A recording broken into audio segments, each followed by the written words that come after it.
level කරනකොට advanced level exam එකේදී පුතේ ඔයගොල්ලෝ මේ කරන ලොකුම වරද තමයි තනියෙන් වැඩ කරන්නේ නැති එක.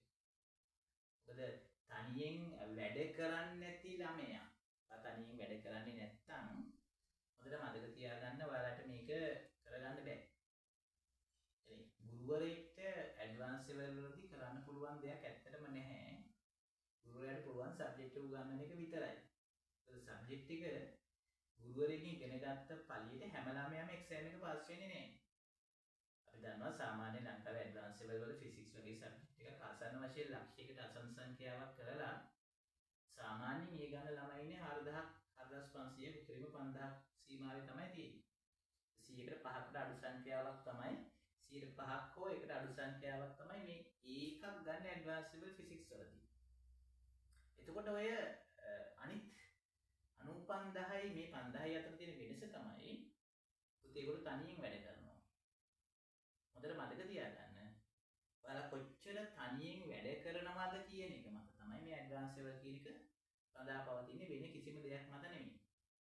අපි උදාහරණයකට කතා කළොත් දැන් ඕගොල්ලෝ දන්නවා මෙතන ඉන්න බහුතරයක් බුද්ධාගමේ ළමයි අපි කතා කරනවා ලෝකේ ඉන්න හොඳම ගුරුවරයා කියන බුදුහාමුදුරුවෝ. අහලා තියෙනවද? ඒ බුදුහාමුදුරුවෝ පළවෙනි ධර්මදේශනාව පවත්වන්න තෝරගත්තේ පස්වග මහණුන්.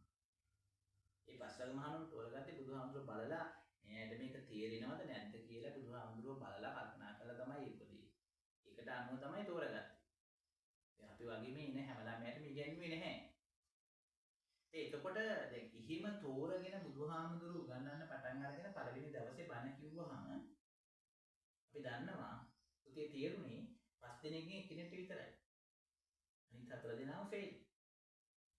කොණ්ඩඤ්ඤ බද්දිය වප්ප මහානාම අස්සජී කොණ්ඩඤ්ඤ විතරයි ෆේල් උනේ.